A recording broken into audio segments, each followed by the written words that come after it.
In the last video, we covered why we separate secrets across environments. Now let's actually use them and then organize them within folders. As we've seen, every new Infisical project ships with development, staging, and production.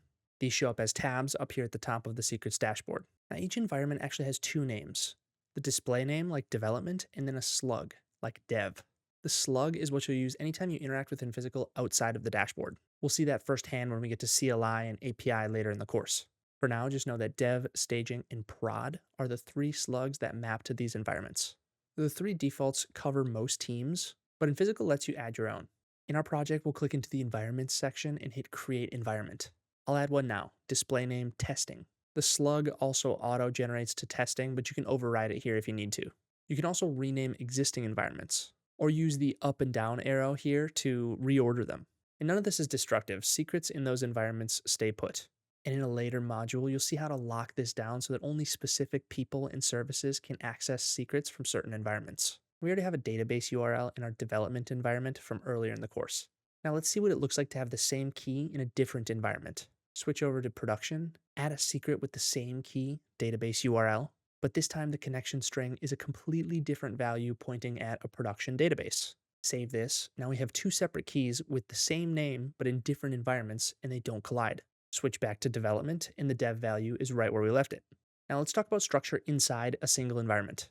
Right now, all our secrets are at the root level. That works now that we have 5 secrets, but once you have 50 spread across multiple services, things start to get messy. In video 7, we talked about using folders to scope secrets to specific components or services. Now let's set that up. Click the Add Secret dropdown, the arrow next to the button, and click Add Folder. I'll create one called Backend, and folder names support letters, numbers, and dashes. The slash you see in slash backend is Infisical's separator. It's not part of the name itself. Navigate in, the breadcrumb at the top shows the full path, and I'll add a secret in here, stripe secret key. This secret now lives at backend, stripe secret key.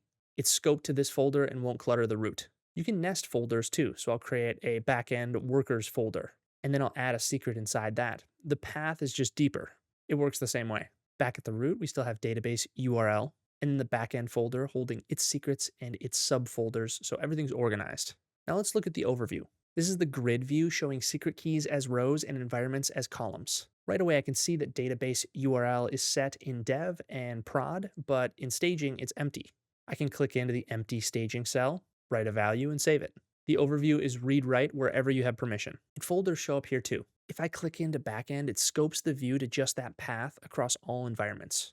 So I can check for per service drift without the noise of unrelated secrets. And one more workflow. Say I've just added 10 new secrets in dev, and I need them in staging to start testing. I don't want to retype all 10. Infisical has a replicate secrets flow for just this.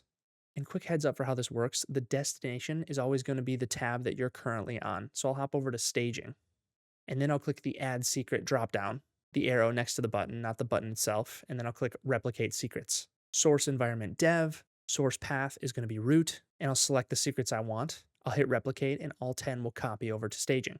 And this works with folders as well, so you could set the source to just backend, and it'll copy the whole folder over. One thing important to flag, replicate is a one-time copy. So if these dev values change later on, the staging values are going to stay the same.